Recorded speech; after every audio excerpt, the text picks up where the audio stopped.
When you look up at a massive skyscraper, or you drive across a sprawling suspension bridge, you have this immediate expectation of structural purity, right? Right, yeah. Like it's entirely mathematically sound. We trust what we can see. Exactly. You look at the steel girders, the poured concrete, the massive panes of glass, and your brain just processes it as pure physics and engineering. Because if the math was wrong, the building would literally fall down. Yeah, exactly. You see the physical foundation, and because it holds up thousands of tons of material, you just trust it. It's visible, it's solid, and it makes sense. But, if you step behind the construction barricades and step into the actual world of contracting and labor history, suddenly that solid foundation becomes incredibly complex. It really does, because we are looking at a landscape built on something completely invisible, like an economic and social architecture that determines exactly whose hands get to build our cities in the first place. And understanding that invisible blueprint completely changes how you look at every skyline around you. Yeah. I mean, you stop seeing just steel and glass, and you start seeing the flow of capital, the barriers to entry, and really generations of legal battles. And that is the mission of today's deep dive. We are unpacking the remarkable life of master builder Abdur-Rahim Hameed. Yeah, his story is incredible. It really is. And through his story, we're exploring the complex, ongoing fight for economic civil rights within the construction industry. And, we have a really fascinating stack of sources to guide us today. We do, yeah. We're pulling from biographical excerpts detailing Hamid's life, official program details for the Black Contractors Association. We've also got some great local journalism from the San Diego Voice and Viewpoint. Right, and a highly charged, historically detailed special report on race and gender discrimination, which was published by the National BCA.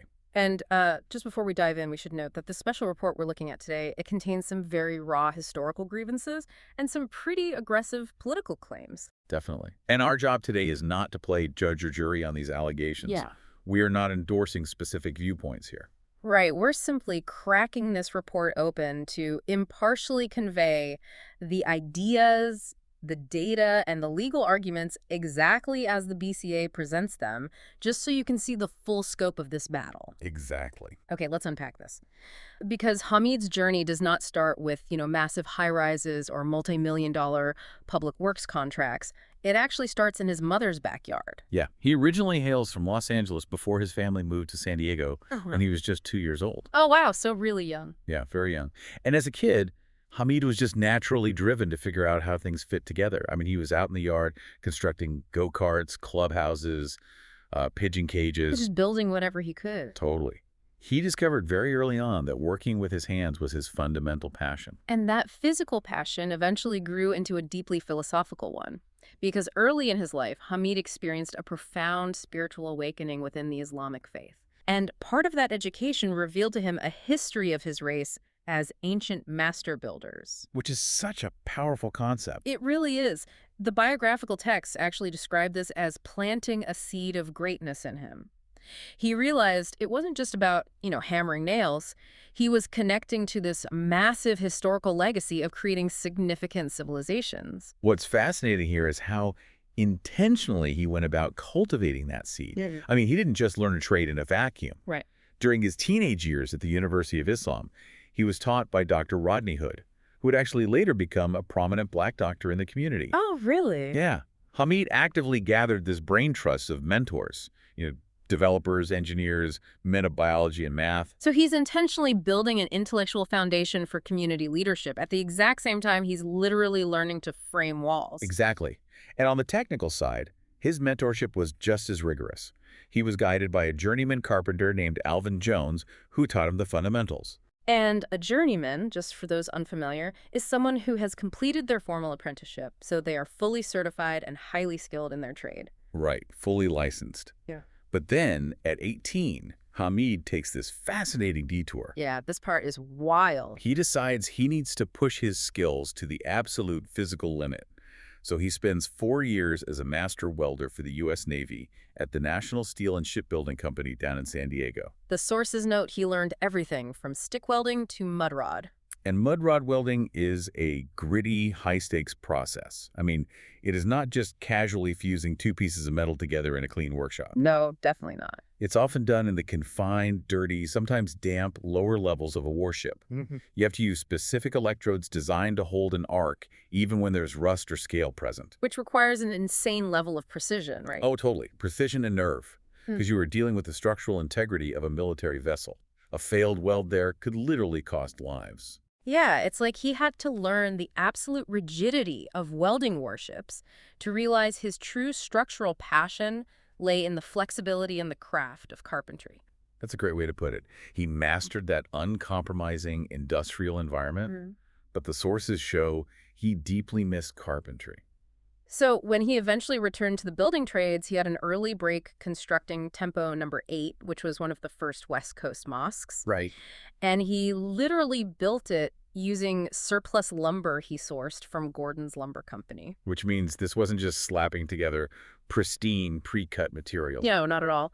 He had to leverage relationships just to get the wood, fix production mistakes on the fly, and really prove himself as a master of the craft. Yeah, and he clearly had the technical mastery.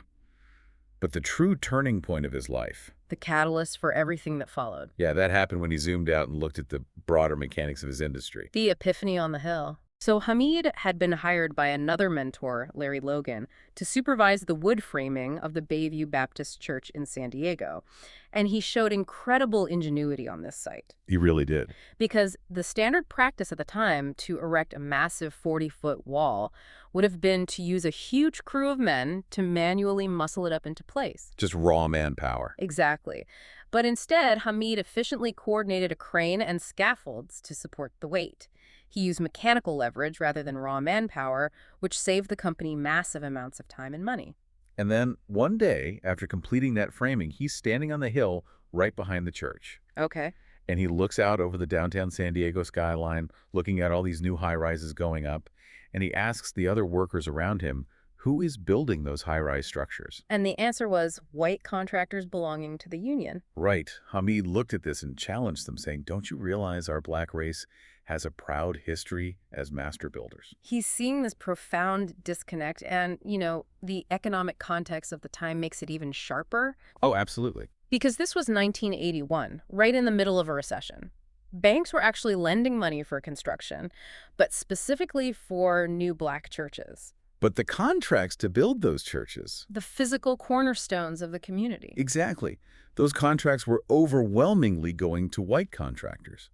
John Davis, who worked with Hameed on the Bayview project, along with several other contractors, brought this directly to Hameed's attention. Because the churches were their bread and butter, they were the largest monuments in their community, yet the financial capital meant to build them was completely bypassing the very community they were meant to serve. So what does this all mean? Like, if the banks were actually lending the money to the community, the problem wasn't a lack of capital, right? Right. It was a plumbing issue. The money was pouring into the community to fund the church, but the contractors building it were from outside the community, so that capital immediately leaked right back out. That economic leak is precisely what Hameed recognized. Because self-determination requires economic infrastructure, not just a physical building. Yeah. He realized he needed to apply the exact same concept of leverage he used with the crane to the economics of his community. So he wrote a position paper titled The Coalition of Community Economics. And that paper detailed how black people were being excluded from construction and community financial institutions. Yeah, and he took that paper straight to Willie Morrow, who was San Diego's first black millionaire and the creator of the California Curl Complex. And Morrow endorsed the paper, which provided this crucial momentum. Huge momentum. Oh, yeah. That led directly to a meeting in December 1981 at the Black Frog Supper Club, where the Black Contractors Association, the BCA, was officially founded. With Hameed elected as its president? Right. But, identifying economic leak and forming an association is a great first step. But fixing a systemic problem requires a pipeline. Yeah, you can't just demand jobs if you don't have a formalized system to train people, certify them, and actually get them onto job sites. The BCA tackled that hurdle head-on by securing a $1.5 million community development block grant from the city of San Diego. Which was backed by the late city councilman George L. Stevens. Right. And they used that funding to physically build a 10,000 square foot apprenticeship training center right in the inner city. Wow. And here is the crucial mechanism. They launched the nation's first African-American open shop apprenticeship program. And we should definitely define what open shop actually means mechanically, because it is central to this entire story. It really is. So in a traditional union model, the union hall acts as the gatekeeper. They dictate who gets into their apprenticeship programs, and they dispatch workers to job sites. So if you are a minority contractor who has historically been locked out of that specific union hall, you can never get the required hours to become a state-certified journeyman. Exactly. You're just stuck. So open shop means non-union. It creates a parallel, legally recognized state-certified pathway for workers to get their training and credentials without ever needing permission from the union hall. They also partnered with Youth Build USA, which is this intense 12-month cycle where 16 to 24-year-olds who might be, out of school or unemployed, they learn job training and leadership by actually building and rehabilitating affordable housing in their own neighborhoods. And the sources provide some really tangible examples of this real-world impact, like Dwight Booker. He was an athlete whose career ended abruptly due to an injury. Oh, wow. Yeah, he used the BCA Open Shop Apprenticeship Program to learn a trade, became a skilled journeyman, and eventually stepped up as a foreman leading large crews. We also see Abdul Ibn Najjar, who went through the program, became a foreman, and then started his own contracting business. Yeah. And today, his company generates millions in revenue. And crucially, he hires directly from the community, plugging that exact economic leak Hameed saw from the Hill. It's incredible. The model was so effective, it replicated across 5 states and 17 chapters nationwide. But building a talent pipeline is a massive achievement. But a pipeline is functionally useless if the valve at the end of the pipe is permanently shut. Right. You have these fully certified, highly capable workers ready to go, but the actual major lucrative contracts remain totally out of reach due to institutional gatekeepers. And this clash comes to a head at the 2014 Coalition of Construction Industry Leaders Summit, which was hosted at the BCA headquarters. This summit brought together public agencies, private contractors, and community leaders. And one of the most vital points was made by Wendell Stemley, the owner of a national construction management firm called BLK IPO. Right. He highlighted this massive flaw in how diversity was being tracked by prime contractors and public agencies. He pointed out that agencies often just want to check a broad, singular minority box for compliance. Yeah, but if a Latino firm only hires Latinos, or a black firm only hires black workers, or a white firm only hires white workers, that is still exclusionary. Exactly. You are not actually achieving diversity or parity unless you are specifically tracking workforce participation by both race and gender across the board. Here's where it gets really interesting. If you think about it like an artist's palette, right? Imagine a massive corporation releasing a report claiming their new painting is incredibly colorful based on their quote-unquote minority paint usage. But what they have actually done is dumped every single non-primary color, like green, yellow, purple, orange, into one giant bucket labeled minority. Right. They point to the bucket and say, look at our diversity numbers. Meanwhile, the actual canvas they are painting on is entirely 100% blue. Wow. They use the label on the bucket to claim success while completely obscuring the reality of the canvas. If we connect this to the bigger picture, that frustration over hidden demographics was a major theme at the summit. I mean, we do see examples of positive corporate relationships there. Yeah, like Swinerton Builders. Right. They presented a $5,000 donation to the BCA Youth Build program, highlighting a 20-plus-year history of hiring BCA members. But the overriding tension in the industry is the conflict between the BCA's open shop apprentices and project labor agreements, or PLAs. Yes, the PLAs. Let's break down how PLAs function as gatekeepers. When a city or an airport authority wants to build a massive billion-dollar project, they want to guarantee that there won't be any labor strikes or work stoppages. Makes sense. So they sign a project labor agreement, which is a master contract, that often mandates all contractors on the project must use union labor. So if you are an open shop contractor, like the state-certified highly skilled workers Hameed is training through the BCA, you are instantly disqualified from even bidding on those public works projects. Simply because you do not belong to the union hall. The certification doesn't matter. The union affiliation is the key to the gate.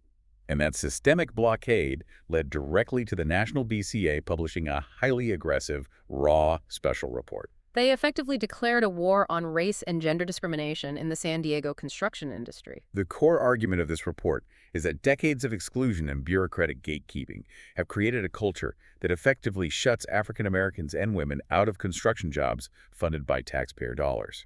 And the BCA backs this up with intense data requests. They demanded City of San Diego workforce utilization reports from 2009 to 2014. Yeah, and according to the special report, a snapshot from 2013 showed a massive disparity. It's pretty shocking. Out of 2,066 workers on city-funded projects, only 36 were Black. And only one single worker was a Black female. One.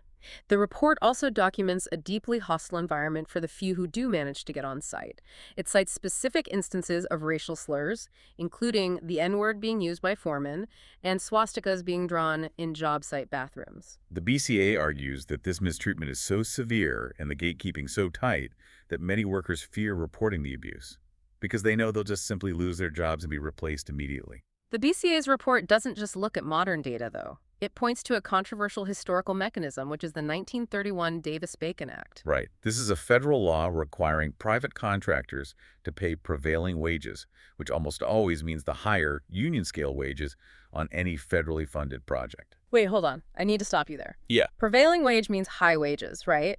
It means the workers get paid more. Right, exactly. So if the BCA is an advocacy group fighting for the economic rights of marginalized workers, why are they fighting against a federal law that legally guarantees higher pay? Like, that seems entirely backward. Well, I mean, it sounds backward until you look at the mechanism of how the law is applied. The BCA's report claims that Davis-Bacon was originally passed during the Depression with the specific intent of preventing non-unionized Black and immigrant laborers from traveling and competing with unionized white workers. Okay, wow. So the trap isn't the wage itself. It is the rigid job classifications attached to the wage. So how does the classification trap work? Well, if a small, open-shop minority contractor wins a federal bid, their workers often wear multiple hats to get the job done efficiently. But under Davis-Bacon, if a general laborer picks up a hammer to secure a loose board for 20 minutes, the law dictates that worker must suddenly be classified and paid at the much higher rate of a highly skilled journeyman carpenter for that specific time. Oh, I see. Yeah, so the administrative nightmare of tracking those minutes, combined with the constant threat of massive fines for misclassification, it just destroys the profit margins of small minority firms. It mathematically forces them to become less efficient just to compete with massive union outfits that have dedicated single-task workers. So the law uses administrative rigidity to price the smaller, open-shop contractors entirely out of the market. Exactly. And beyond Davis-Bacon, the report also dives into the modern legal battleground of California's Proposition 209, which passed in 1996. Right. Prop 209 amended the state constitution to prohibit public institutions from discriminating on the basis of race, sex, or ethnicity. But the BCA argues that Prop 209 has been weaponized as a legal loophole by public agencies. Which sounds crazy, right? Yeah. I mean, Prop 209 explicitly banned discrimination. How does an anti-discrimination law hurt minority contractors? It comes down to willful ignorance as a legal defense. Because Prop 209 bans any sort of racial preferences or quotas, public agencies became terrified of being sued by massive contractor associations. Right. So their safest legal defense is to just stop tracking race and gender data altogether. The BCA claims agencies use the fear of violating Prop 209 as an excuse to abandon outreach programs and totally dismantle compliance tracking. So if they don't track the demographics of who is on the job site, they can legally throw their hands up and say, hey, we can't be discriminating because we don't even know the race of the workers. Exactly. And the report even notes that the Associated General Contractors, the AGC, actually sued Caltrans. They argued that a program aiming to simply award a certain percentage of contracts to minority groups was an unconstitutional quota under Prop 209. Wow. This raises an important question, which leads to the BCA's ultimate damning thesis in the special report. Right. They argue that when a government agency, like a city, outsources a massive public project to a private contractor, knowing full well that contractor has a history of a homogeneous workforce and zero diversity, the city is engaging in passive discrimination. By hiding behind PLAs and Prop 209 data loopholes, the city is using public taxpayer dollars to fund private exclusion. And if public funds are being spent, The workforce must reflect the public paying the taxes. Absolutely. And this connects so directly to your everyday life. Whenever you drive past a $300 million airport parking structure or a $1.5 billion community college renovation, the actual demographics of the people pouring the concrete and tying the rebar. The people actually taking home the wealth from those projects. Exactly. Those demographics are decided by these exact battles over Davis-Bacon classifications, Prop 209 loopholes, and union versus open shop lines. Abdur-Rahim Hameed's story proves that true leadership in this space does not just seek the spotlight. It listens, it builds capacity through training centers, and it demands equity by forcing the institutional doors open for others. He didn't just build mosques and churches, he built an entire economic movement. Yeah, he saw a structural flaw in the plumbing of community economics, and he spent his life trying to rebuild it so the capital stayed where it belonged. Which brings us full circle to how we view the structures around us. The physical foundation is only half the story. It really is. We started by talking about the visible foundation of a skyscraper versus the invisible architecture of the people who built it. So we want to leave you with a final lingering thought to explore. Yeah. If the physical structures of the cities we live in, our airports, our schools, our skylines, if they are built on a foundation of such complex and sometimes exclusionary economic histories, how does that invisible architecture affect the way we live, work, and interact inside those buildings today? And furthermore, what invisible architecture, what hidden gatekeeping exists in your own industry? It is a question that completely changes your view from the street level. Thank you so much for coming along on this deep dive with us today. We love unpacking these incredible stories with you, and we will catch you next time. Keep looking beneath the blueprint.